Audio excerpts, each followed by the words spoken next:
Hello guys, welcome back to the channel. In today's tutorial, I'm going to show you how to make your audio sounds like it's underwater using InShot. Okay, let's get into it guys. I have opened my InShot application, and first of all, I'm going to open my project. I'm going to go to the video section, and then this is my project. I'm going to open it. And as you can see guys, I have added my audio to this InShot project, and I'm going to make this audio sounds like it's underwater. If you want to do that, we can use the voice effect on InShot. You can tap on your audio, and then you are going to scroll all the way to the right around here to find the voice effect. Okay, and this is the original audio on my InShot project.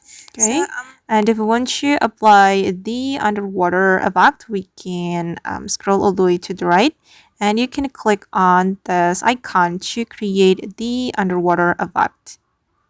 Okay, I'm just going to volume up. Okay, and this is the result, guys. Hello, this is for the underwater sound effect. Okay.